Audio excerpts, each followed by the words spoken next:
The image of tranquility, the rural idyll that is Derbyshire's Peak District. Not today, though. Packed pavements and bumper-to-bumper traffic at Matlock Bath beg the question, what pandemic? Do you think the pandemic is over? Yeah, I mean, we're still being careful, but we're all jabbed now, so I think we're just living life.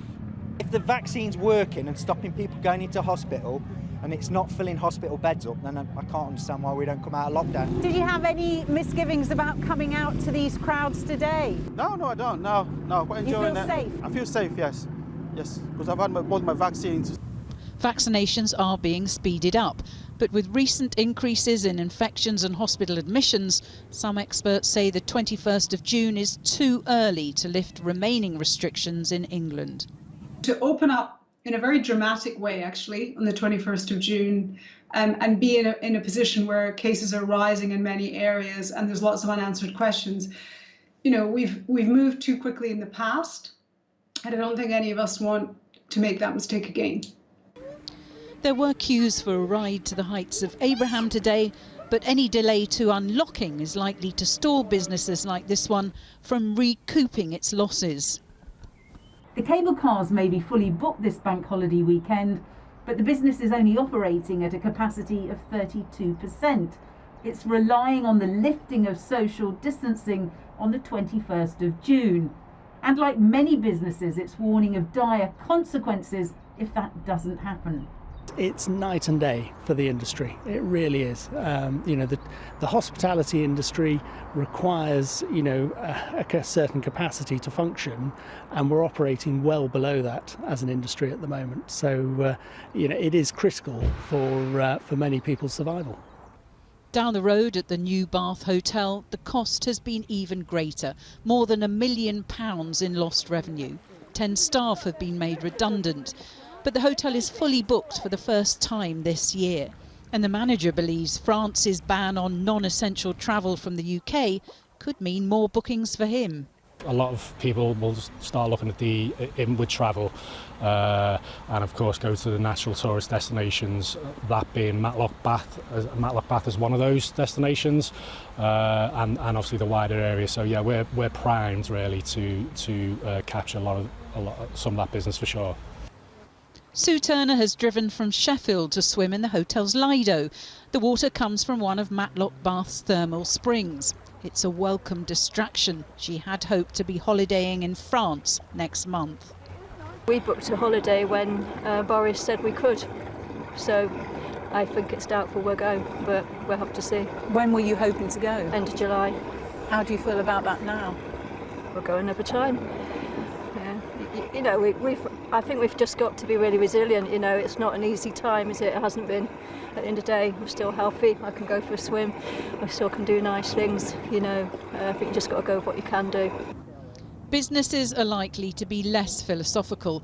After 3 lockdowns, they say it's vital the government keeps to its roadmap and lifts restrictions in England in 3 weeks' time. Jane Dodge reporting there from the Peak District. And in southwest London today, thousands of young people queued in the sunshine to get their vaccinations in what quickly became England's largest walk-in vaccination centre, England's rugby's headquarters, Twickenham Stadium. The word spread widely that anyone over 18 could come down to get their jabs. And they did.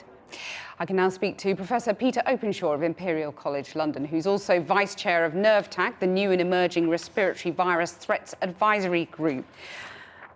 Professor Openshaw, the Prime Minister always used to say data, not dates. So in your view, what are the data telling us?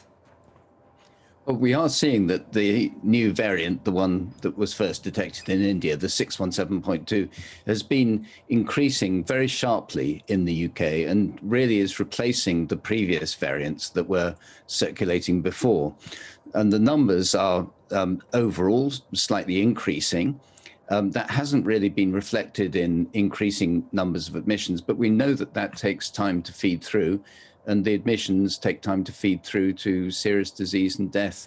Right. So, we are watching the data day by day, and it's so important that we are cautious in what we do over the next few weeks. I'll come back to that June 21st date in a minute, but the hospital admissions are showing signs of increasing now. But only one death reported in the UK in the last 24 hours. Is it inevitable that deaths will increase or not, in your view? I think it's very likely that they will, regrettably. However, a lot of the people who have been most susceptible to the coronavirus are now vaccinated, and it does seem that the vaccines are very, very effective against preventing the more severe ends of disease. So that's really the good news, is the vaccines are still working, although not maybe to the same extent that they were against the original strains of coronavirus. So when you look at the fact that 58% of the UK population has had at least one jab, a lot of people might say, well, we don't need to be as cautious because the inevitable catastrophe of the past is no longer inevitable. Yes, I think with these more transmissible strains, we need a higher coverage rate with the vaccines, and we also need to be concerned about spread of the virus amongst parts of the population that maybe weren't being so extensively reached by the previous strains of coronavirus. In other words, there seems to be a younger age profile with this new variant. It seems to be extending down into younger people. And so we do need to really accelerate the vaccine program as fast as we can and make sure that as many people as possible are vaccinated, including the younger people who may be transmitting the virus. So vaccinate secondary school children as soon as possible? Well, that's a very contentious issue. We need to be really sure that the risk-benefit ratio is favourable towards vaccination. I think we also need to keep in mind that there are many parts of the world where vaccines really haven't been rolled out significantly at all, and we must be sharing any excess vaccines with those who will most benefit in parts of the world that really have very low vaccine coverage. So we started on data. Let's finish up on dates. You urged caution. Does that mean postpone the June the 21st final unlocking? Might it even mean reintroducing restrictions that have already been relaxed?